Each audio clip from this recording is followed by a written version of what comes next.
وہ انسان جو ہے اپنی جان کو کام کر دے گا، اس لیے کہ عشق پر سارا دار و مدار ہے۔ جس سے قلبی لگاؤ ہے اس کے لیے آپ مصائب جھیلیں گے، جس سے محبت ہے اس کے لیے تکلیفیں برداشت کریں۔ ہمارے ہاں کتنے ہیں، آپ خود اپنے گریبانوں میں جھانکیے، اپنے سینے پر ہاتھ رکھیے، آپ کو اولاد سے محبت ہے، اس اولاد کے لیے آپ کیا کچھ نہیں کرتے، کتنے پاپڑ نہیں بیچتے، ورنہ ایک آدمی کو اپنے 2 وقت کی روٹی کے لیے کتنی محنت کی ضرورت ہے۔ وہ ساری محنت مشقت جو کر رہا ہے صبح سے لے کر شام تک کی کمر توڑ دینے والی محنت کس کے لیے کر رہا ہے؟ اولاد کے لیے کر رہا ہے، اس لیے کہ اولاد سے محبت ہے۔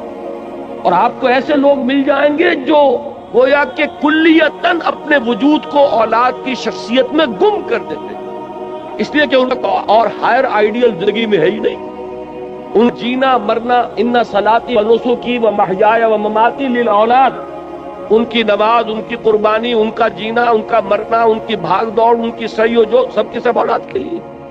تو جس سے تعلق خاطر ہوگا، جس سے محبت ہوگی، اسی کے لیے آپ قربانی کریں گے، اسی لیے آپ محنتیں کریں گے۔ اب ظاہر بات ہے کہ دین کے لیے قربانی، دین کے لیے ایثار، دین کے لیے دنیا کا نقصان برداشت کرنا تبھی ممکن ہوگا جبکہ اللہ سے محبت، اللہ سے آپ کا تعلق مضبوطی کے ساتھ قائم۔ یہ اللہ کے ساتھ تعلق کو مضبوطی سے قائم رکھنے کے لیے 2 چیزیں بتائی گئی، بلکہ پہلے ایک چیز سمجھ لیجئے، وہ ہے ذکر، اللہ کی یاد۔ یہ ذکر جو ہے یہ ہے کہ جو آپ کا تعلق اللہ سے بڑھاتا ہے، اس سے اس کے ساتھ تعلق جو ہے وہ استوار ہوتا ہے، تازہ رہتا ہے۔ اگر کہیں اس کے اوپر گرد و غبار آ جائے دنیا کی مصروفیات اور مشغولیتوں کی وجہ سے، دنیا کے صدموں کی وجہ سے، دنیا کی مصیبتوں کی وجہ سے، تو جب اللہ کو آپ یاد کرتے ہیں تو وہ ایسے ہے جیسے کہ پھر آپ نے وہ گرد و غبار جھٹک دیا اور آپ کے دل کے اندر پھر اللہ کی محبت جو ہے وہ اثر نو جاگزیں ہو گئی، وہ پھر اس کے اندر سے چمک اٹھی۔ یہ ذکر ہے اصل میں کہ جو بندہ مومن کا سب سے بڑا ہتھیار ہے، اس کو سب سے زیادہ قوت عطا کرنے والی چیز اللہ کا ذکر ہے۔ لیکن ذکر کے بارے میں اب چند چیزیں میں عرض کروں گا، اس سے پہلے یہ مضامین کبھی نہیں آئے ہیں ان محفلوں میں، ذرا توجہ سے اس کو سنیے۔ ہمارے ہاں ذکر کے بارے میں بڑے مغالطے ہیں، اس لیے کہ سب سے پہلا مغالطہ تو یہ ہے کہ ذکر اور ذریعہ ذکر، ان دونوں چیزوں کو گڈمڈ کر دیا گیا ہے۔ ذکر اور ہے، ذریعہ ذکر اور ہے۔ ذکر کیا ہے؟ استحضار اللہ فی القلب۔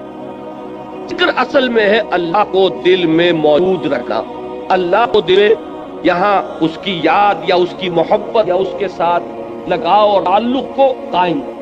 استحضار اللہ فی القلب۔ اب جس چیز کو ہم ذکر کہتے ہیں وہ ذریعہ ذکر ہے۔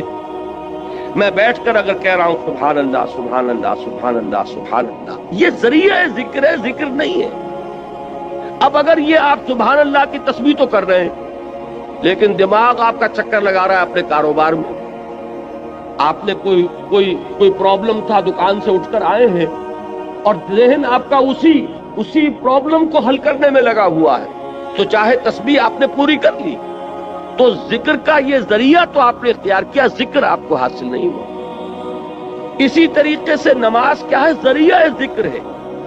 سورہ طٰہٰ کی بڑی پیاری آیت ہے وہ، اور وہ ابتدائی وحیوں میں سے ہے بلکہ پہلی وحی جو حضرت موسیٰ علیہ السلام پر ہوئی، اس میں الفاظ آتے اقم الصلاۃ لذکری، نماز کو قائم کرو میری یاد کے لیے۔ مقصود کیا ہے؟ ذکر، استحضار اللہ فی القلب، اس کا ایک ذریعہ یہ نماز ہے کہ آپ اپنے دھندوں میں لگے ہوئے تھے، اذان کی آواز آئی فوراً اٹھے، وضو کیا، آپ مسجد کی طرف چل پڑے، وہاں گئے، آپ کھڑے ہوئے نماز میں اور آپ نے سورہ فاتحہ جو یوں سمجھیے کہ پورے قرآن مجید کا لب لباب ہے، اس کا نچوڑ ہے، اس کا خلاصہ ہے، اس کو آپ نے ہر رکعت کے اندر پڑھا یا سنا۔ اگر آپ امام کے ساتھ ہیں، امام قرات کر رہا ہے، آپ سن رہے ہیں، اگر آپ علیحدہ پڑھ رہے ہیں تو آپ خود پڑھ رہے ہیں، تو آپ نے پڑھا یا سنا، اور اس کا نتیجہ کیا نکلا کہ تازہ ہو گیا وہ آپ کا تعلق اللہ کے ساتھ۔ جو گرد و غبار آ گیا تھا، یہ 4 گھنٹے 6 گھنٹے آپ دکان پر بیٹھے رہے، صبح 8 بجے آ گئے، دن کے 1 بجے تک نہ معلوم کتنے گاہک آئے، کیا کیا گفتگویں ہوئی۔ اب یہ جو آپ کے شعور کے اوپر ایک گردہ پڑ گیا، اللہ کے ساتھ تعلق کے اندر کچھ کمزوری واقع ہوئی ہے، اس کو تازہ کرنا۔ مجھے حفیظ جالندھری کا یہ شعر بہت پسند ہے، بڑا پیارا شعر ہے۔ ایسا نقشہ کھینچا ہے کہ سرکشی نے دیے دھندلے نقوش بندگی، آؤ سجدے میں گرے لوح جبیں تازہ کریں۔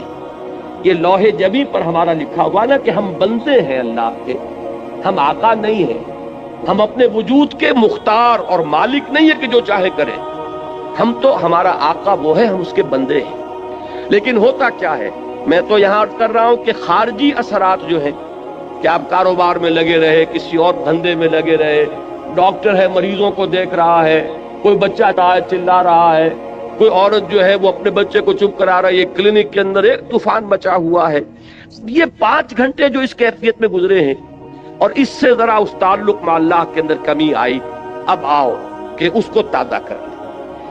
یہاں حفیظ نے بلکہ دوسری بات کی طرف توجہ دلائی، خود ہمارے اندر سے جو ابال اٹھتا رہتا ہے نفسانیت کا اور اپنے تکبر کا، اور شیطان جو پھونکے مارتا رہتا ہے ہمارے دل میں، اس سے بھی وہ بندگی کا نقش ہے وہ مدھم پڑ جاتا ہے۔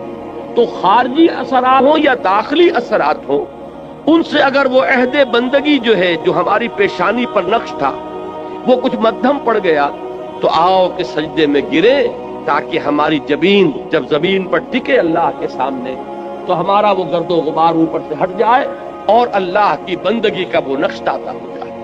تو سرکشی نے کر دیے دھندلے نقوش بندگی، آؤ سجدے میں گرے لوح جبیں تازہ کرے۔ تو نماز بھی ذکر کا ذریعہ ہے، آپ نے بات سمجھ لیں۔ اب اگر ایک شخص نماز ادا کر رہا ہے، فرض کیجئے کہ اس نے 17 رکعتیں جو ہے وہ عشاء کی پڑھ لی، پوری 17 گن کر 4 پہلی سنتیں بھی، پھر 4 فرض بھی با جماعت ادا کیے، پھر 2 سنتیں، نفل، وتر، پھر نفل، سب کر لیے، لیکن دماغ کبھی کسی وادی میں، فی کل وادی یہی مون، کہیں کسی خیال میں، کہیں کسی چکر میں، وہ آپ کو اگر حضور قلب حاصل نہیں ہوا تو ذکر حاصل نہیں ہوا، اس کے یہ معنی نہیں کہ نماز بیکار گئی۔ یہ ہے بالکل منکرین سنت اور منکرین حدیث اس انتہا تک بات کو لے جاتے ہیں۔ آپ کی نماز ضائع نہیں جائے گی، اس لیے کہ آپ نے جو یہ مشقت جھیلی ہے، عشاء کی نماز ہے، اس وقت تو آپ کا جسم تھکا ہوا تھا، جسم جو اندر سے تقاضا کر رہا تھا کہ جاؤ لیٹ جاؤ آرام کرو، یا ممکن ہے کہ یہ تقاضا ہو رہا ہو کہ آج فلاں ڈرامہ آ رہا ہے ٹیلی ویژن پہ، چلو بیٹھو اس کو دیکھو۔ اس وقت اگر آپ ان تمام چیزوں سے منہ موڑ کر آئے، مسجد میں آپ نے حاضری دی، 17 رکعتیں آپ نے ادا کی، اللہ ظالم نہیں ہے کہ آپ کی اس مشقت کو وہ ان ریوارڈڈ رہنے دے، اس کی اجرت ملے گی، اس کا اجر ملے گا، اس کا ثواب ملے گا۔ آپ نے فرض سمجھا تو آئے نا، اللہ تعالیٰ کی طرف کے جناب میں آپ نے اپنے ایمان کا ایک ثبوت تو فراہم کیا نا کہ میں نے سمجھا ہے کہ یہ نماز فرض ہے، لہذا میں یہاں حاضر ہوں۔ اس لیے یہ نہ سمجھیے کہ یہ نماز ضائع جائے گی، ضائع نہیں جائے گی، فرض ادا ہو گیا، اس کا اجر و ثواب آپ کو ملے گا، لیکن یہ کہ جو اصل مقصد ہے وہ حاصل نہیں ہوگا، وہ ذکر جو اس کا اصل مقصد تھا وہ حاصل نہیں ہوگا اگر حضور قلب نہیں ہے، اگر آپ نے یہ محسوس نہیں کیا جیسے کہ حضور نے فرمایا صلی اللہ علیہ وسلم کہ جب نماز میں سجدہ کے لیے جب پیشانی زمین پر ٹکاؤ تو یوں محسوس کرو کہ گویا کہ تم نے اپنے رب کے قدموں پہ سر رکھ لیا۔ اب یہ کیفیت اگر کسی کو حاصل ہو رہی ہو، جب وہ کھڑا ہو اللہ کے حضور میں تو ایسے کھڑا ہو کہ جیسے واقعتاً اللہ مجھے دیکھ رہا ہے، کم سے کم اس درجے کا استحضار حاصل ہو جائے کہ میں اللہ کے حضور میں اس وقت حاضر ہوں۔ جیسے حضور نے فرمایا اذا قمت للصلاۃ فصل صلاۃ المودع، جب نماز پڑھنے کھڑے ہو تو یہ سمجھ کر پڑھو کہ شاید یہ زندگی کی آخری نماز ہو، پھر شاید نماز کی نوبت نہ آئے، کیا پتا کس کے پاس گارنٹی ہے کہ عشاء کی نماز پڑھ کر آپ نکلے یا فجر کی نماز پڑھ کر آپ مسجد سے نکلے اور کوئی تیز رفتار گاڑی آپ کو رونتی ہوئی کچلتی ہوئی چلی جائے اور واپس جو ہے وہ آپ کی لاش پہنچے گھر، آپ زندہ سالم نہ پہنچے۔ تو ہر نماز سے پہلے اگر انسان یہ محسوس کرے جیسے کہ حضور نے فرمایا، کس قدر یہ پریکٹیکل ایک سائیکولوجیکل نفسیاتی جو ہے تعلیم ہے کہ جب بھی نماز پڑھنے کھڑے ہو تو یہ سمجھ کر پڑھو کہ شاید یہ زندگی کی آخری نماز ہے اور عین ممکن ہے کہ اس کے بعد نماز کا وقت نہ آئے۔ تو یہ کیفیات آپ سوچئے کہ اگر حاصل ہو نماز میں تو پھر وہ نماز کیا ہوگی؟ وہ نماز وہ ہوگی جسے حضور نے فرمایا کہ الصلاۃ معراج المومنین، یہ نماز اہل ایمان کے حق میں معراج کے درجے میں ہے۔ اس میں ہم کلام ہوتے ہیں آپ اللہ سے، جیسے کہ حضور ہم کلام ہوئے معراج اللہ تعالیٰ کے ساتھ۔ تو یہ نماز کا ذریعہ ہے۔ اب میں ایک بات کہہ رہا ہوں تیسرے نمبر پر، یہ سبحان اللہ سبحان اللہ سبحان اللہ، یہ بھی ذکر کا ذریعہ ہے۔ نماز پڑھتے ہیں آپ، یہ بھی ذکر کا ذریعہ ہے۔ البتہ ایک چیز وہ ہے کہ جو مجسم ذکر ہے، ذکر کا ذریعہ نہیں، ذکر مجسم ذکر۔ قرآن مجید نے الذکر کا لفظ کس کے لیے استعمال کیا؟ اہل علم بھی خود ہیں۔ یہ آیت آپ نے بارہا سنی ہوگی کہ انا نحن نزلنا الذکر وانا لہ لحافظون، ہم نے ہی اس الذکر کو نازل کیا ہے۔ دی ریممبرنس اس قرآن، قرآن ہے یہ جو الذکر ہے، سراپا ذکر ہے، ہماتن ذکر۔ لہذا ذکر جو ہے، اب میں نے جہاں سے عام طور پر ذکر کا اطلاق ہوتا تھا اس سے میں ریورس آرڈر میں لے کر آیا کہ یہ تو معلوم ہے کہ سبحان اللہ کی تسبیح کرنا یہ ذکر ہے، لیکن نماز کے بارے میں شاید یہ سامنے نہ ہو کہ یہ ذکر کا جامع ترین ذریعہ ہے، اور اس سے آگے یہ چرینوں سے اوجل ہو چکی ہے کہ کل ذکر، ہماتن ذکر، مجسم ذکر، سرتاپا ذکر وہ قرآن مجید ہے۔ اب اس آیت میں آپ دیکھیے وہ اس آرڈر میں بات آئی، اتل ما اوحی الیک من الکتاب، سب سے پہلے جو سب سے اہم حصہ ہے ذکر کا، اس سے یہاں بات شروع کی گئی۔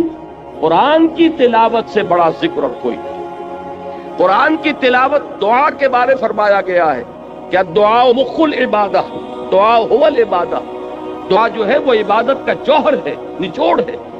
لیکن حضور نے فرمایا کہ جس شخص کو قرآن مجید کی تلاوت نے دعا سے روکے رکھا، اس شخص کو اللہ تعالیٰ دعا کرنے والوں سے بہت زیادہ عطا فرمائے۔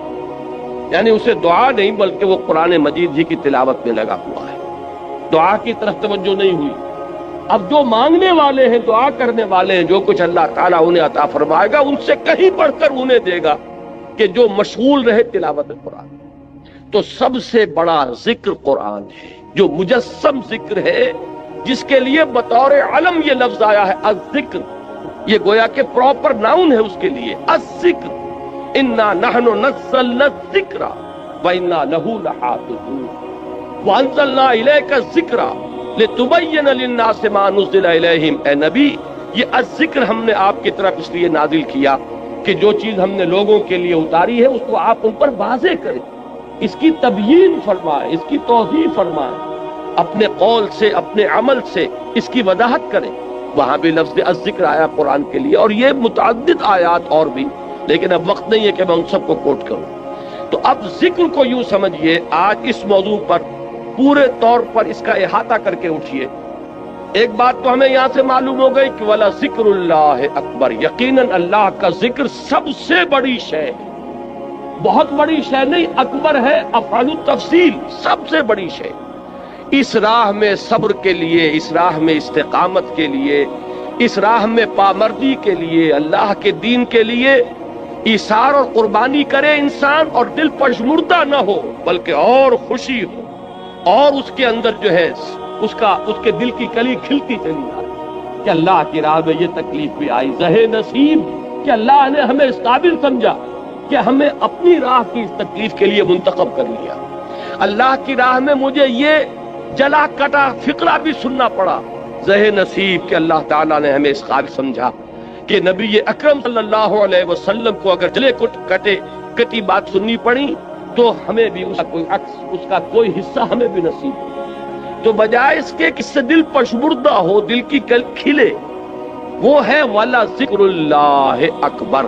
اس میں سب سے بڑی چیز کہ جس سے انسان کو مدد لے گی وہ اللہ کا ذکر۔ لیکن اللہ کے ذکر کے بارے میں جو باتیں میں نے عرض کی، نمبر ایک یہ کہ ذکر علیحدہ ہے، ذریعہ ذکر علیحدہ ہے۔ ذکر ہے استحضاء اللہ فی القلب، اس کے لیے جو ذرائع اختیار کیے جائیں گے، اب ان میں جب میں اوپر سے چلوں گا، نزولی ترتیب، سب سے اوپر کیا ہے؟ تلاوت قرآن، اتل ما اوحی الیک من الکتاب، اس لیے کہ قرآن الذکر ہے، لہذا اس کی تلاوت سب سے بڑا ذریعہ ذکر ہوگا۔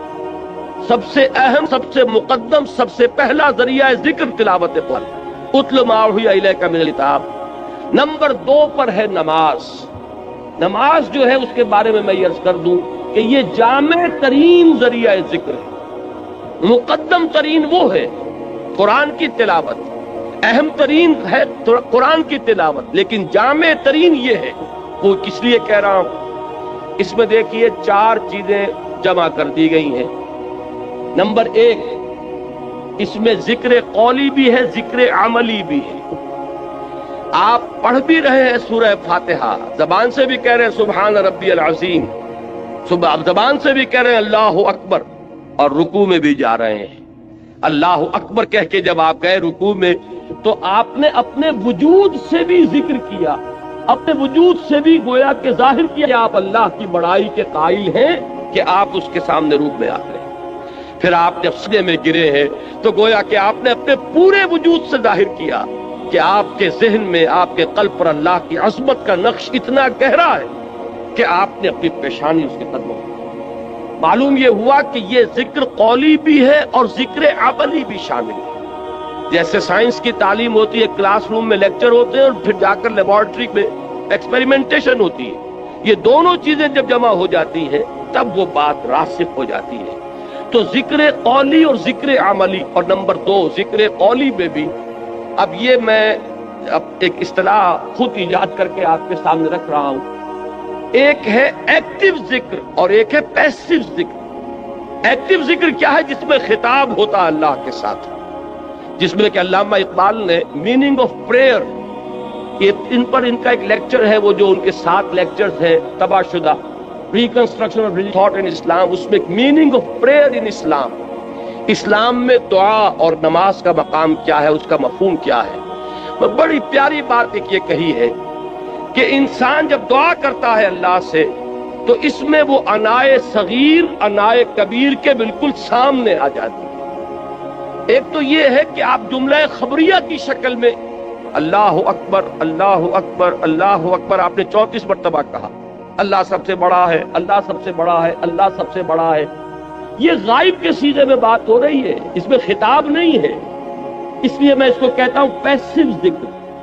اور ایک ایکٹیو ذکر ہے جس میں آپ اللہ سے ہم کلام ہوتے ہیں، ایاک نعبد و ایاک نستعین اہدنا الصراط المستقیم۔ یہ کیا ہے؟ اس میں آپ اللہ سے ہم کلام ہیں۔ یہاں آپ کی وہ انائے صغیر، دی فائنائٹ ایگو، وہ بالکل انفائنائٹ ایگو کے سامنے آ کر اس سے خطاب کر رہی ہے۔ تو افلاک سے آتا ہے نالوں کا جواب آخر، اٹھتے ہیں حجاب آخر، کرتے ہیں خطاب آخر۔ تو یہ جو خطاب والا انداز ہے نماز میں آپ کو یہ بھی ملے گا۔ سورہ فاتحہ کا اہم ترین حصہ یہی ہے۔ شروع میں جو ہے غائبانہ انداز میں آپ کہتے ہیں الحمدللہ رب العالمین الرحمن الرحیم مالک یوم الدین، یہ غائبانہ انداز ہے، یہ جملہ خبریہ ہے۔ لیکن یہاں ایاک نعبد و ایاک نستعین، اب یہاں خطاب ہو گیا، اب آپ اللہ سے براہ راست ہم کلام ہیں۔ تو نماز میں نے عرض کیا کہ ذکر قولی اور ذکر عملی جمع ہو گئے، اور ذکر قولی میں یہ بھی کہ خطاب والا ذکر جس میں اللہ سے ہم کلام ہو، اور ایک یہ کہ غائبانہ انداز میں اللہ کی تسبیح، اللہ کی تحلیل، اللہ کی تکبیر، آپ ہر مرتبہ جب اٹھ رہے ہیں اللہ اکبر، اب یہ کیا ہے؟ یہ بھی ذکر ہے۔ تو معلوم ہوا کہ ذکر کا اہم ترین مقدم ترین ذریعہ تلاوت قرآن، ذکر کا جامع ترین ذریعہ نماز۔ اتل ما اوحی الیک من الکتاب واقم الصلاۃ ان الصلاۃ تنہی عن الفحشاء والمنکر، یقیناً نماز روکتی ہے فحشاء سے اور منکر سے۔ اب یہاں پہ تھوڑی سی بات کروں گا، اس وقت میری آج کی گفتگو کے اعتبار سے یہ بات ضمنی ہوگی، اس لیے کہ کافی دور تک پہنچنا ہے ہمیں۔ یہ عام طور پر لوگوں کے ذہن میں رہتا ہے کہ صاحب یہ نماز ہم پڑھتے ہیں، لیکن نماز کے ساتھ لوگ 420 بھی کرتے ہیں، نماز بھی پڑھتے ہیں، جھوٹ بھی بولتے ہیں، نماز بھی پڑھتے ہیں، بلیک مارکیٹنگ بھی کرتے ہیں، نماز بھی پڑھتے ہیں، یہ بھی کرتے ہیں۔ یہ ہے ہمارے معاشرے کا اور نوجوان نسل میں جو ابا اور جو بغاوت پیدا ہوئی ہے دین سے۔ میں بربلا یہ کہتا ہوں کہ یہ ان مذہبی لوگوں کا رد عمل بھی ہے جنہیں وہ اپنی آنکھوں سے دیکھتے ہیں کہ ہمارے ابا جان نماز میں تو بڑے پکے ہیں، لیکن اتنے ہی پکے جو ہیں وہ دکان پر جھوٹ بولنے میں بھی. ظاہر بات ہے کہ بیٹے سے تو چھپی ہوئی بات نہیں. آپ کسی سے چھپا لیں گے, آپ کی بیوی سے تو آپ کی کمزوریاں جو ہیں وہ چھپی ہوئی نہیں ہے, آپ کے گھر والوں سے, آپ کی اولاد سے تو چھپی ہوئی نہیں ہے. کہ نماز میں بھی پڑے پکے ہیں, جھوٹ بولنے میں بھی پکے. ظاہر بات ہے کہ اس کا تو اس کی طبیعت, نوجوان جو ہے اس کا معاملہ یہ ہوتا ہے کہ وہ ان چیزوں پر غور کرتا ہے. چاہے اگر سعادت مند ہے آپ کے سامنے بولتا نہیں, لیکن آپ دیکھ تو رہا, اس کا ایک اثر قبول کرتا ہے اور وہ سمجھتا ہے کہ نماز بے کا فائدہ کیا اس کا. اگر نماز کے ساتھ یہ بھی ہے, اگر نماز کے ساتھ سنگ دلی بھی ہے, ایک غریب آدمی کو دیکھ کر آپ کا دل نہیں پسیجا, نوجوان جو ہے اس کا بھی تاثر قبول کرتا ہے کہ ہمارے ابا جان کے پاس کتنی کچھ دولت ہے اور اس نے اپنے ایک دکان کے ملازم کے ساتھ کیا سلوک کیا ہے. اس کی بیوی بیمار تھی, اسے کچھ قرض کی ضرورت تھی اور ابا جان نے کس طریقے سے ڈانٹ دیا, دھتکار دیا. یہ نوجوان جو ذہن ہے یہ ان چیزوں کو دیکھتا ہے اور ان سے امپریشن لیتا ہے, اس سے تاثر لیتا ہے. تو یہ مسئلہ ہمارے ہاں کے زندہ مسئلوں میں سے کہ کیا وجہ ہے کہ ہماری نمازیں جو ہے بے اثر کیوں ہو گئی. قرآن دعوے سے کہہ رہا ہے کہ نماز تو فحش اور بے حیائی کے منہ سے روکتی ہے, جبکہ ایسے لوگ ہمیں نظر آتے ہیں معاشرے کے اندر کہ نماز میں ہو سکتا ہے. میں نے مثالیں دی ہیں بعض اوقات, جب میں اپنی MBBS سے فارغ ہو کر تازہ گیا تھا منگومری جو اب سوال کہلاتا ہے, میں وہاں دو اشخاص کو دیکھا. ایک وہاں حاجی بلیکیا کے نام سے مشہور تھا, اس کی یہ داڑھی تھی لمبی, اور نہ صرف یہ کہ نماز میں 100%, بلکہ وہ خاصا آسودہ حال, کھاتا پیتا آدمی تھا. اس کے پاس ڈپو تھے اور ڈپو ہی میں بلیک ہوتی تھی, تو وہ اذان بھی خود جا کر دیتا تھا.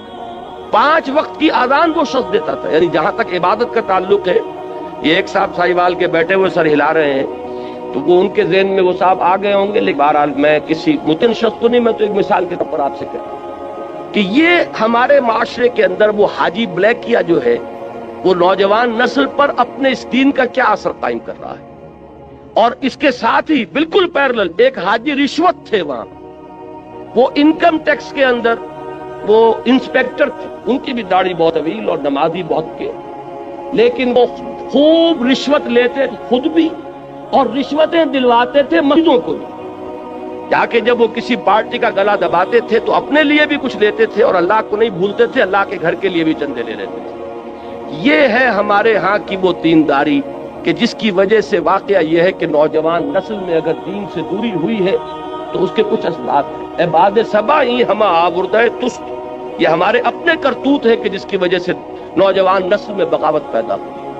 وہ کیوں ہے؟ وہ اسی وجہ سے ہے کہ یہ نماز رہ گئی رسم اذان, روح بلالی نہ رہی. پوری زندگی کے ساتھ اس کی کوئی کوآرڈینیشن نہیں ہے, اس کی کوئی مطابقت نہیں ہے. زندگی میں جو کچھ امنگیں ہیں, ارادے ہیں, جو ویلیوز ہیں, ویلیوز ان لائف, اس کا اس نماز کے ساتھ کوئی تعلق نہیں رہا. یہ ایک اپینڈکس ہے, یہ ایک ضمیمے کی حیثیت سے انسان کی زندگی کے اندر علیحدہ جڑی ہوئی شے ہے. اس کا اس کے اصل سیرت سے, اصل کردار سے کوئی تعلق. یہ وجہ ہے کہ یہ نماز وہ نماز نہیں ہے. ہمارا یہ حج 30 لاکھ افراد حج کر رہے ہوں, لیکن یہ کہ کوئی دنیا میں اس کا اثر, ہمارے ہاں سے اگر 1 لاکھ افراد حج کر کے آئیں تو کوئی 1% دیانتداری معاشرے میں ہر سال اگر بڑھے, اس 30 یا 1 لاکھ افراد کے حج کرنے سے, تو آج 25 سال اور 40 سال 40واں شروع ہو چکا ہے. 40% تو ہمارے ہاں دیانتداری بڑھتی اور بددیانتی گھٹتی. لیکن نہیں, معلوم ہوتا ہے کہ وہ جو کچھ ہے وہ سب ہے. نمازوں, روزوں, قربانیوں, حج, یہ سب باقی ہیں, تو باقی نہیں. وہ بیچ میں جو روح ہے وہ نکل چکی. اب یہ ریچولز کی شکلیں اختیار کر چکے ہیں یہ اعمال. یہ وجہ ہے, ورنہ واقعہ یہ ہے کہ بندہ مومن کے لیے سب سے بڑی تلوار وہ یہ نماز, اللہ کے ساتھ تعلق قائم کرنے والی سب سے بڑی چیز نماز. اتلم, اچھا ذکر کی بات کر رہا تھا, مقدم ترین اہم ترین ذکر تلاوت قرآن. نمبر 2 نماز. نمبر 3 وہ جو حضور صلی اللہ علیہ وسلم سے جو مسنون دعائیں ہیں, دیکھیے یہ ہے نمبر 3 پر, اذکار مسنونہ اور ادعیہ مسنونہ. ان میں یہ ہے کہ کوئی ایڈیشنل ٹائم آپ کو نہیں لگتا. آپ اگر کار میں بیٹھ رہے ہیں سواری پر سوار ہونے کی دعا ہے، اتر رہے ہیں اس کی دعا ہے، صبح صبح اٹھے ہیں دعا ہے، آپ بیت الخلاء میں داخل ہو رہے ہیں دعا ہے، بیت الخلاء سے باہر نکلے ہیں دعا ہے، آپ پھر اب وضو کرنے بیٹھے، وضو کے بعد فارغ ہوئے، مسجد کے لیے نکلے گھر سے دعا ہے، مسجد میں داخل ہوئے دعا ہے، مسجد میں تو رہیں گے تو وہ تو ہے ہی نماز، وہ تو سراپا ذکر ہے، واپس آئیں گے پھر دعا ہے، گھر میں داخل ہوں گے پھر دعا ہے، بازار کے لیے نکلیں گے دعا ہے، واپس آئیں گے دعا ہے، سفر پر جائیں گے دعا ہے، واپس آئیں گے دعا ہے، یہاں تک کہ آخری بات عرض کر دیتا ہوں کہ آپ تعلق زن و شوق کا کرتے ہیں تو بھی دعا ہے۔ کوئی عمل زندگی کا ایسا نہیں ہے جس کے لیے مصنون دعا نہیں۔ آئینہ دیکھتے ہیں تو دعا ہے، کپڑے بدلتے ہیں تو دعا ہے۔ یہ دعا جب انسان یاد کر کے مانگتا ہے تو اس سے دو تیر، ایک تیر میں دو شکار ہوتے ہیں۔ کیا کہ ایک طرف تو دعا میں آپ کس سے خطاب کر رہے ہیں؟ اللہ سے، اور دوسرے یہ کہ الفاظ کون سے استعمال کیے جو منقول ہیں رسول اللہ سے صلی اللہ علیہ وسلم، تو گویا کہ دو نسبتیں قائم ہو گئیں۔ نماز آپ نے اگر کھانا کھایا، الحمدللہ الذی اطعمنا وسقانا وجعلنا امین، کس کا شکر؟ اللہ کا۔ اور کس کے الفاظ ہیں یہ جو آپ اس وقت ادا کر رہے ہیں؟ محمد الرسول اللہ کے۔ تو گویا کہ لا الہ الا اللہ اور محمد الرسول اللہ دونوں نسبتیں جو ہماری ہیں وہ تازہ ہو گئیں اس دعائے مسنونہ سے۔ تو نمبر 3 میں اس کو رکھیے۔ پنجاب میں وہ بڑا پیارا جملہ ہے اس کے لیے کہ دنیا کا کوئی بھی کام آپ کر رہے ہیں تو ہتھ کار ول دل یار ول، دل اللہ کے ساتھ لگا رہے اور ہاتھ کاموں میں مشغول رہے۔ اقبال نے حضرت فاطمہ زہرا رضی اللہ تعالی عنہا کے لیے جو اشعار کہے ہیں اس میں بڑے پیارے الفاظ آئے ہیں کہ آسیہ گرداؤں لب قرآن سرا، کہ حضرت فاطمہ رضی اللہ تعالی عنہا جب چکی پیستی تھی تو قرآن مجید پڑھتی جاتی تھی، اس لیے کہ چکی پیسنے میں تو صرف ہاتھ ہی لگتا ہے نا۔ میں نے خود دیکھا ہے، اپنی ایک بزرگ میری رشتے میں وہ دادی بنتی تھی، میں نے یہ نقشہ دیکھا ہے اپنے بچپن میں کہ وہ بیٹھی ہیں اور چکی پیس رہی ہیں اور ساتھ ہی یہ ہے کہ وہ قرآن شریف پڑھ رہی ہیں۔ معلوم یہ ہوا کہ ظاہر بات ہے کہ یہ مشقت جسمانی ہو رہی ہے نا، اس وقت آپ کا ذہن فارغ ہے، اس وقت آپ کی زبان فارغ ہے۔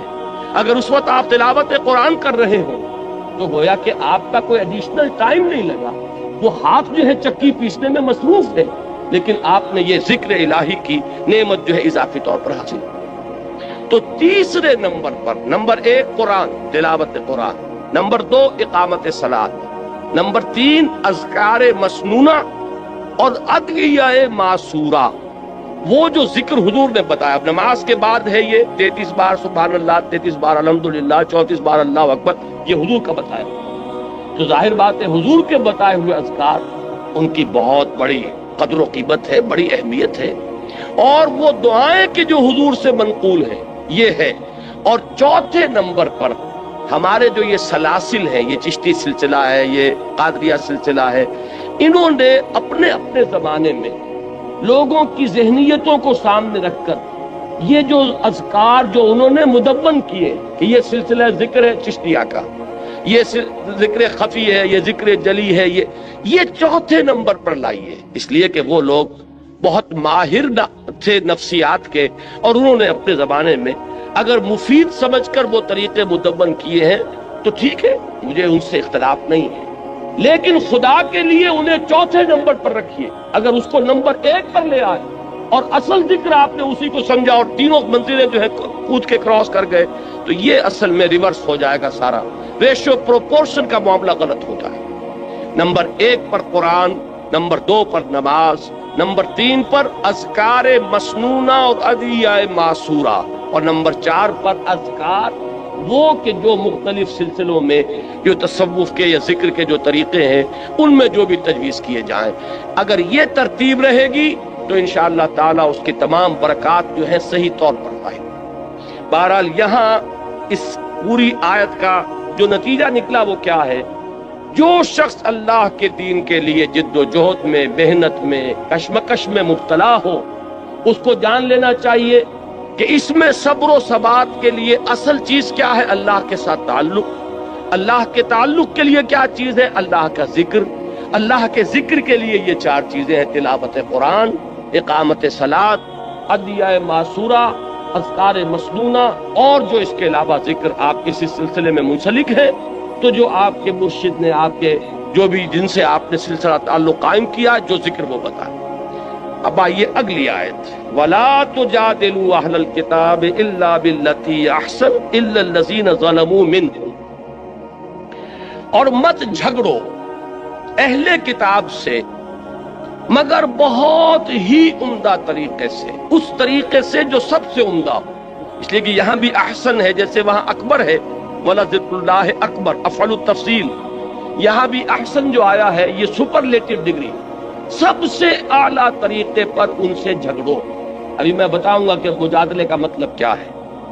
إِلَّا الَّذِينَ ظَلَمُوا مِنْهُمْ، سوائے ان کے جو ان میں سے ظالم ہوں، جو ظلم کریں، تعدی کریں، دسترازی کریں.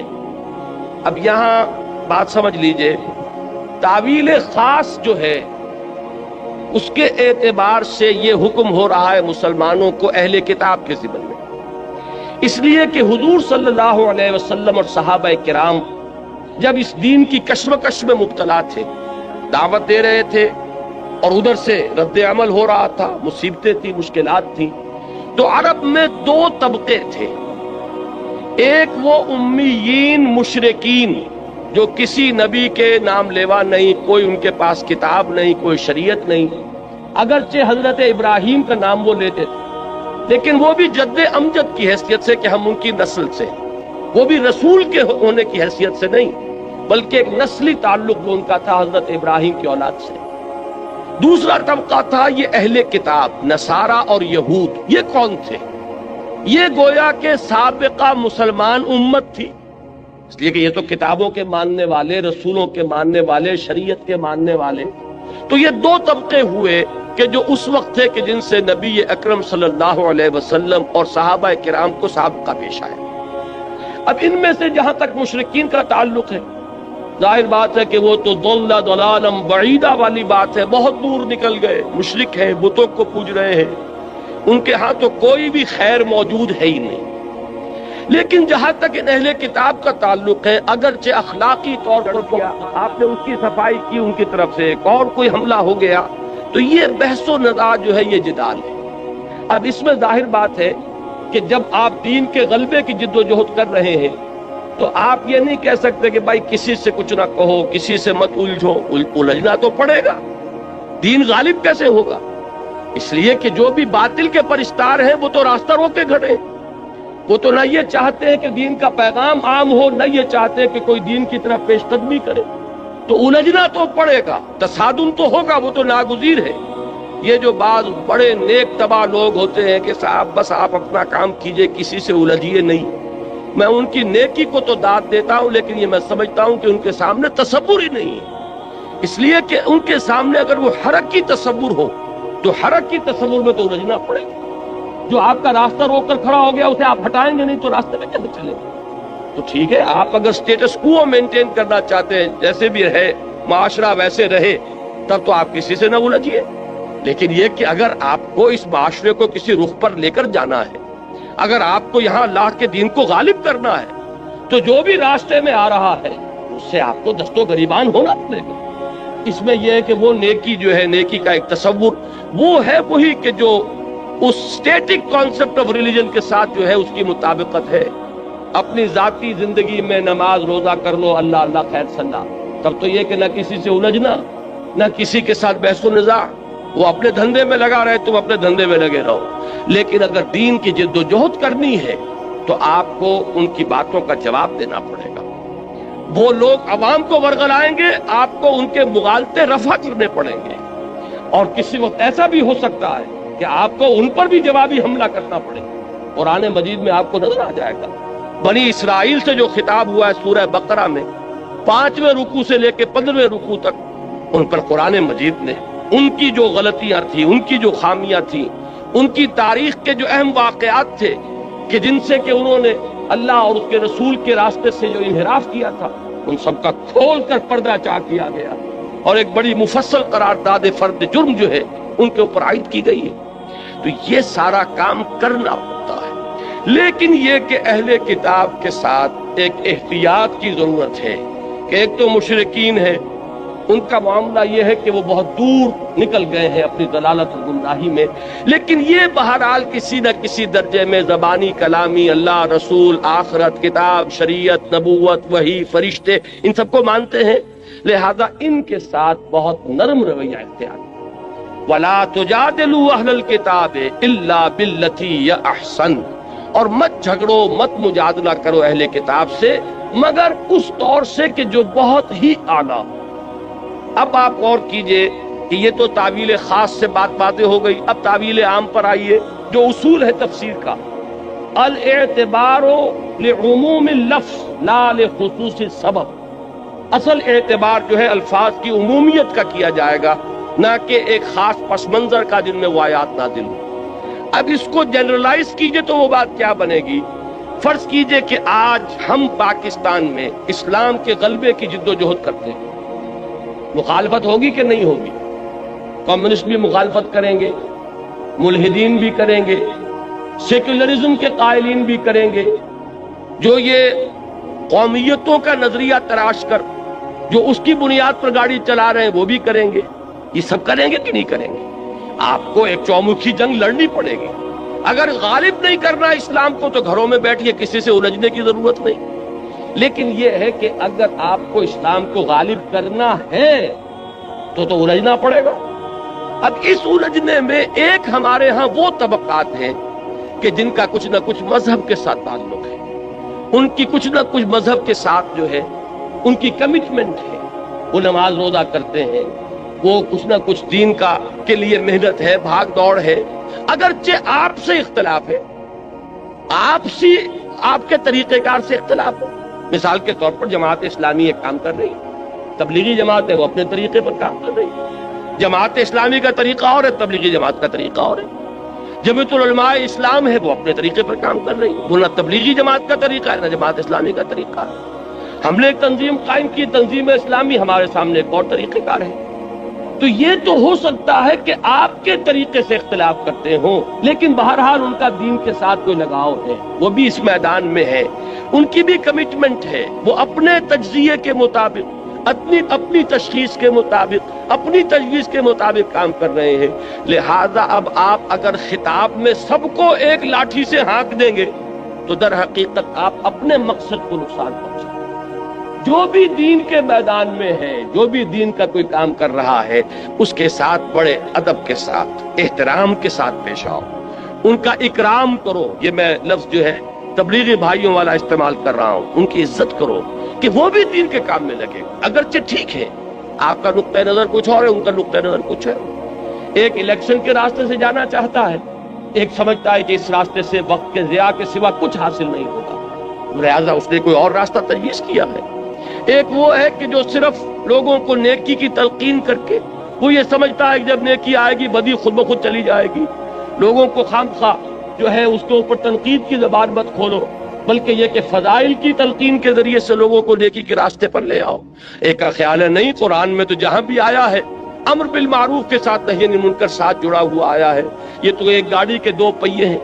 تو یہ اختلافات ایک جگہ ہے، لیکن آپ یہ نہیں کہہ سکتے کہ وہ اسلام کا کام نہیں کرتے، لہذا ان کے ساتھ معاملہ کرتے ہوئے بات یہ ہوگی وَلَا تُجَادِلُوا أَهْلَ الْكِتَابِ إِلَّا بِالَّتِي هِيَ أَحْسَنُ۔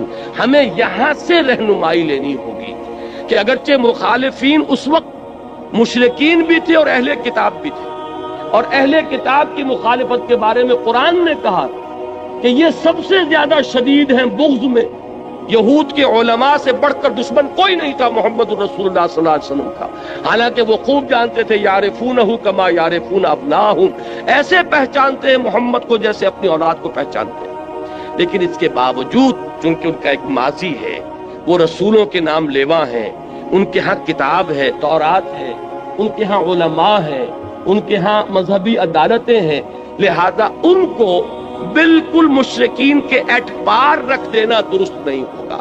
وَلَا تُجَادِلُوا أَهْلَ الْكِتَابِ إِلَّا بِالَّتِي هِيَ أَحْسَنُ۔ اب اس سے ہمیں کیا لینی ہوگی رہنمائی کہ اگر ہم اپنی سمجھ کے مطابق، اپنے فہم کے مطابق اپنے تجزیے کے مطابق، اپنی تشخیص کے مطابق، اپنی تجویز کے مطابق دین کا کوئی کام کر رہے ہوں، تو جو بھی دین کے لیے کسی نہ کسی درجے میں ایکٹیو ہے، کوئی کام کر رہے ہیں، کوئی توانائیاں صرف کر رہے ہیں، ان کے ساتھ یہ معاملہ اختیار کرنا ہوگا۔ کہیں نہ کہیں تو لازماً آئے گی بات اختلاف کی، اس لیے کہ ظاہر بات ہے کہ ہم کہیں گے بھائی ہم جو راستہ بتا رہے ہیں ہم نے اس لیے اختیار کیا کہ صحیح راستہ اس کو سمجھا ہے۔ ہمیں کہنا پڑے گا کہ انتخاب کے اندر، یہ انتخابات میں حصہ لینے سے ملک کے اندر ایک اطمینان کی فضا پیدا ہو جانا یہ اپنی جگہ پر ہے، جو ہم چاہتے ہیں کہ ہونا چاہیے، کہ مختلف حصوں کے لوگوں کے اندر یہ اطمینان ہو کہ ہمارے معاملات ہمارے ہاتھ میں ہیں۔ یہ نہیں ہے کہ کوئی ایک صوبہ سب پر حکومت کر رہا ہو، اس لیے کہ فوج کی حکومت ہے تو گویا کہ پنجاب کی حکومت ہے، باقی سندھ اور بلوچستان گویا کہ محکومی کے اندر زندگی بسر کر رہے ہیں۔ یہ احساس بڑا خوفناک ہے، لہذا الیکشن کا ہونا اس احساس کو ختم کرنے کے لیے تو ضروری ہے۔ البتہ اسلام الیکشن کے راستے سے نہ قطعاً آنا محال مطلق، ناممکن، اس کے لیے تو انقلابی راستہ اختیار کرنا پڑے گا۔ اب اگر یہ بات میں زور دے کر نہ کہوں تو میری اس بات کے اوپر کون توجہ کرے گا، کون آئے گا میرے اس راستے پر، کون میرا دست و بازو بنے گا، کون میرا ساتھ دے گا؟ تو مجھے یہ بات تو کہنی پڑے گی، لیکن یہ ہے کہ اس میں وہ تمام احتیاطیں ملحوظ رہیں کہ بہرحال وہ بھی جو کچھ کر رہے ہیں دین کے لیے کر رہے ہیں، اپنی سمجھ کے مطابق دین ہی کی خدمت ہے۔ ان کے سامنے بھی یہی ہے، چاہے وہ جمعیت علماء ہو، چاہے تبلیغی جماعت ہو، جماعت اسلامی ہو، تو ہمیں یہاں سے یہ دوسری ہدایت ہے کہ جو اخذ کرنی ہے، وَلَا تُجَادِلُوا أَهْلَ الْكِتَابِ إِلَّا بِالَّتِي أَحْسَنُ إِلَّا الَّذِينَ ظَلَمُوا مِنْهُمْ۔ یہ ذرا مشکلات القرآن میں سے یہ مقام، سوائے ان کے جو ان میں سے ظلم پر، سرکشی پر، تعدی پر اور حق تلفی کے اوپر کمر کسنے۔ اب یہ استثناء کس سے ہے؟ دو نتیجے اس کے نکل سکتے ہیں۔ ایک اللہ نے دوسرے اللہ کو کینسل کر دیا تو اس کا مطلب یہ ہوا کہ ان سے جھگڑو ہی نہ، اس کے منہ ہی نہ لگو۔ اور ایک یہ ہو سکتا ہے کہ یہ اس اللہ نے صرف احسن کی نفی کی ہے، گویا کہ ان کے ساتھ جھگڑو تو انہیں ترکی بترکی جواب بھی دے سکتے ہو، اس لیے کہ جن لوگوں کے بارے میں یہ یقین ہو جائے کہ یہ نہ سننا چاہتے ہیں، نہ ماننا چاہتے ہیں، نہ کوئی معقول بات سننے کے لیے تیار ہے، انہوں نے مخالفت پر کمر کس لی، انہوں نے فتویٰ بازی شروع کر دی ہے راستہ روکنے کے لیے، تو ظاہر بات ہے کہ اگر ان کے ساتھ بھی اگر آپ نے وہ معاملہ اختیار کیا تو وہ گویا کہ اپنی منزل کو آپ کھوٹا کریں گے، ان کا جواب دینا پڑتا، کسی وقت سختی کا جواب سختی کے ساتھ دینا پڑتا، لیکن اس میں بھی بڑی احتیاط کی ضرورت ہوگی۔ یہ دونوں مفہوم اس میں موجود ہیں۔ اچھا، اب جو بات یہ تو ہوئی منفی بات، مثبت بات کیا ہے؟ یہ انداز اختیار کرو، وَقُولُوا آمَنَّا بِالَّذِي أُنزِلَ إِلَيْنَا وَأُنزِلَ إِلَيْكُمْ۔ یہ کہو ان سے کہ ہم ایمان رکھتے ہیں اس چیز پر بھی کہ جو ہماری طرف نازل کی گئی اور اس پر بھی جو تمہاری طرف نازل کی گئی، چونکہ اہل کتاب کا ذکر ہے۔ ہم تو تورات پر بھی یقین رکھتے ہیں، ہم انجیل پر بھی یقین رکھتے ہیں، اگرچہ جو تورات تمہارے پاس ہے اس میں تحریف ہو گئی ہے، لیکن اس کی تصدیق قرآن کرتا ہے کہ تورات اللہ کی کتاب تھی جو اللہ نے موسیٰ علیہ السلام کو عطا فرمائی۔ جو انجیل آج تم پیش کر رہے ہو، اگرچہ من و عن اس کو ہم نہیں مانتے، لیکن یہ بات ہم مانتے ہیں کہ وہ انجیل و یقیناً اللہ کی کتاب تھی کہ جو اللہ نے حضرت عیسیٰ علیہ السلام کو عطا فرمائی۔ تو قولوا آمنا بالذی انزل الینا وانزل الیکم، ان سے کہو ہم تو ایمان رکھتے ہیں، ہمارے اندر تو کوئی تعصب نہیں، کوئی عصبیت نہیں، کوئی گروہ بندی نہیں، ہم تو ایمان رکھتے ہیں اس پر بھی کہ جو وہی ہماری طرف کیا جا رہا ہے قرآن، اور ایمان رکھتے ہیں ان کتابوں پر بھی جو تمہاری طرف نازل کی گئی ہے۔ وَإِلَٰهُنَا وَإِلَٰهُكُمْ وَاحِدٌ، اور ہمارا اور تمہارا الہ ایک ہے، ایسا نہیں ہے کہ وہ کوئی دو الہ ہو۔ ہم تو توحید کے ماننے والے ہیں، تمہارا پیدا کرنے والا بھی وہی جو ہمارا پیدا کرنے والا ہے، موسیٰ کا بھیجنے والا بھی وہی جو محمد کا بھیجنے والا ہے، علی نبینا علیہ الصلوۃ والسلام۔ تو ہم تو اس الہ واحد کو مانتے ہیں، وَنَحْنُ لَهُ مُسْلِمُونَ، اور ہم نے تو اپنے آپ کو اس کے سپرد کر دیا ہے، اس کے سامنے سر جھکا دیا ہے، ہم نے اپنے آپ کو اس کے حوالے کر دیا، اس الہ واحد کے حوالے کر دیا جو ہمارا بھی الہ تمہارا بھی الہ، ہمارا بھی معبود تمہارا بھی معبود، ہمارا بھی خالق تمہارا بھی خالق۔ جو محمد کا بھیجنے والا بھی اور عیسیٰ اور موسیٰ کا بھیجنے والا بھی صلی اللہ علیہ وسلم علیہ السلام. لہذا یہ انداز جب آئے گا تو اس سے کیا نتیجہ نکلتا ہے کہ ایک انداز یہ ہوتا ہے بس ہم ہی ٹھیک ہیں، باقی سب ان کی کوئی بنیاد نہیں، کوئی حقیقت نہیں. آپ کو جہاں پر بھی جو حق نظر آئے اس کو تسلیم کیجیے، جہاں خیر نظر آئے اس کو مانیے، تاکہ لوگوں پر یہ اثر قائم ہو کہ ان کے اندر تعلی نہیں ہے، تکبر نہیں ہے، یہ بس ہم چما دیگرے نہیں، یہ انداز ان کا نہیں ہے کہ ہم ہی ہم اور کوئی نہ ہو، بلکہ یہ حق جہاں بھی پایا جاتا ہے اس کو مانتے ہیں. صحیح بات جب سامنے رکھی جائے فوراً تسلیم کرتے ہیں، حقیقت جب آئے لپک کر قبول کرتے ہیں، جیسے کہ حضور نے فرمایا الحکمت ضالۃ المومن هو احق بها حیث وجدہا. حکمت اور دانائی کی بات تو مومن کی گویا کہ گمشدہ متاع ہے کہ وہ سب سے بڑھ کر حقدار ہے اس کا جہاں بھی پائے. سچی بات جہاں ملے گی وہ ہماری جاگیر ہے، حقیقت جہاں ہے وہ ہماری میراث ہے، دانائی جہاں سے بھی ملے وہ ہماری گمشدہ متاع. یہ انداز ہونا چاہیے کہ یہ حق کے ماننے والے ہیں، یہ کسی جماعتی عصبیت میں مبتلا نہیں ہو گئے کہ اپنے بزرگ تو بہت بڑے اور دوسروں کے بزرگ چاہے ان کے اندر کتنے ہی کمالات ہوں ان کو کوئی حیثیت دینے کو تیار نہیں. میں نے تازہ میثاق میں جو ایک طویل مضمون لکھا تھا، تنظیم اسلامی میں شامل ہوئے ہیں نوجوان علماء میں سے ایک اہم شخصیت مولانا سعید الرحمن علوی، تو ان کے حوالے سے میں نے جو میثاق میں لکھا ہے مضمون، اس میں یہی بات واضح کی. ہمارے ہاں دینی حلقے اور دینی جماعتیں جو ہیں اس طرح کے واٹر ٹائٹ کمپارٹمنٹس میں منقسم ہو گئے کہ اگر کوئی دیوبندی ہے تو ظاہر بات ہے کہ دیوبندی علماء سے اس نے پڑھا، دیوبندی علماء کی صحبت اس نے اٹھائی، ان کی عظمت کا نقش اس پر قائم ہوا. اب وہ انہی دیوبندی جرائد کو پڑھتے ہیں، دیوبندی کتابیں جو ہیں انہی کو پڑھیں گے، تفسیر پڑھیں گے تو دیوبندی علماء کی پڑھیں گے. لہذا ان کا پورا وہ ذہنی جو ہے وہ انحصار ہو جاتا ایک حلقے کے اندر. دوسرے حلقے میں کوئی عظمت ہے تو انہیں نظر ہی نہیں آئے گی، وہاں اگر کوئی علم کی بلندی ہے تو وہ اس سے واقف ہی نہیں، کوئی اونچی شخصیتیں گزری ہیں انہیں پتہ ہی نہیں. اب وہ بریلوی ہیں، کوئی خیرآبادی ہیں، کوئی بدایونی ہے، کوئی فرنگی محلی ہے، کوئی اہل حدیث ہے. اب یہ مختلف طبقات ہمارے یہاں. جماعت اسلامی والے ہیں تو ان کے اپنے جرائد ہیں، ان کے اپنے اخبارات ہیں، ان کے اپنے رسائل ہیں، وہ انہی کو پڑھیں گے، انہی کی آنکھوں سے دیکھیں گے، انہی کے کانوں سے سنیں گے. ان کو جو عظمت اپنے حلقے کے لوگوں میں نظر آئے گی دوسروں میں نظر ہی نہیں آئے گی. اب اس کا جو ہے اس کو جب تک آپ توڑیں گے نہیں دین کا غلبہ نہیں ہو سکتا. اگر یہ کہ اپنے ہی حسن کا دیوانہ بنا پھرتا ہوں اور اپنے ہی بزرگوں کا پروانہ بنا پھرتا ہوں تو ان کے بزرگ وہ ہیں، آپ کے بزرگ یہ ہیں، آپ کے اور ان کے درمیان قدر مشترک کہاں سے آئے؟ تو اس بات کی ضرورت ہے کہ مختلف حلقوں کے لوگ جمع ہوں یہاں پر آ کر، تاکہ مختلف لوگوں کے جو ماضی ہے ان سے واقفیت پیدا ہو، ان کے ہر حلقے کی جو عظیم شخصیتیں گزری ہیں ان سے تعارف ہو. جب ان کی عظمت کا بھی نقش آئے گا تو دل کے اندر جو تنگی پیدا ہو گئی ہے اس میں کشادگی پیدا ہوگی انشاءاللہ العزیز.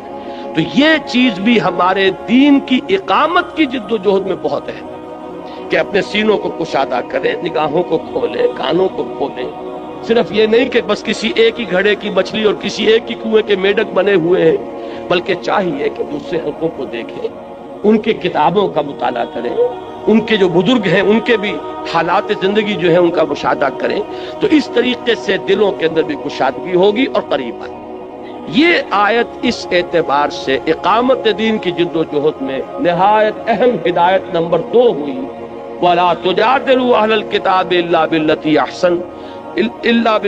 أَحْسَنَ إِلَّا الَّذِينَ ظَلَمُوا مِنْهُمْ وَقُولُوا آمَنَّا بِالَّذِي أُنزِلَ إِلَيْنَا وَأُنزِلَ إِلَيْكُمْ وَإِلَٰهُنَا وَإِلَٰهُكُمْ وَاحِدٌ وَنَحْنُ لَهُ مُسْلِمُونَ. اب یہ تیسری آیت جو ہے یہاں سے چھوڑ دیجئے، اب آگے آئیے. تیسری ہدایت اب آ رہی ہے سورہ عنکبوت کی. اب یہ آیات ہیں 55 سے اور 60 تک.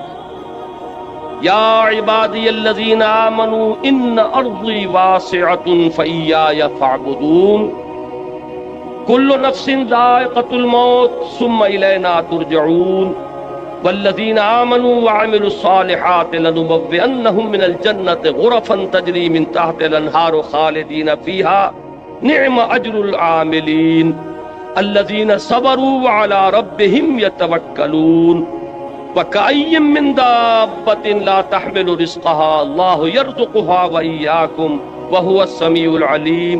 اس کے ساتھ ہی آیت نمبر 64 بھی پڑھ لیں، وَمَا هَٰذِهِ الْحَيَاةُ الدُّنْيَا إِلَّا لَهْوٌ وَلَعِبٌ وَإِنَّ الدَّارَ الْآخِرَةَ لَهِيَ الْحَيَوَانُ لَوْ كَانُوا يَعْلَمُونَ۔ یہ پوری جو میں نے آیات آپ کو پڑھ کر سنائی، ان کا اہم ترین مضمون ہے ایمان بالآخرہ۔ اصل میں موٹیویشن جو عملاً ملتی ہے انسان کو، اور اس راہ میں قربانی کے لیے جو اس میں آمادگی پیدا ہوتی ہے، اس دنیا کا نقصان گوارا کرنے کے لیے انسان آمادہ ہوتا ہے، وہ ہوتا ہے ایمان بالآخرہ کی بنیاد۔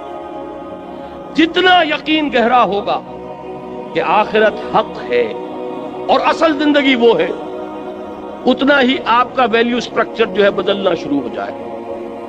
اس لیے کہ کون انسان ہے جو خیر نہیں چاہتا، نفع نہیں چاہتا، بھلائی نہیں چاہتا، بہتری نہیں چاہتا؟ یہ سب خیر، بھلائی، نفع، اسی کے لیے تو بھاگ دوڑ ہو رہی ہے۔ اب فرق کیا ہے؟ رخ معین ہو رہا ہے۔ اگر آخرت ذہن میں نہیں ہے تو ساری خیر دنیا کی خیر، ساری بھلائی دنیا کی بھلائی، سارا نفع دنیا کا نفع، ساری کامیابی دنیا کی کامیابی۔ اور اگر آخرت پر یقین ہو گیا جیسا کہ ہونا چاہیے، دیکھیے آخرت کے یقین کے بھی بہت سے درجے ہیں۔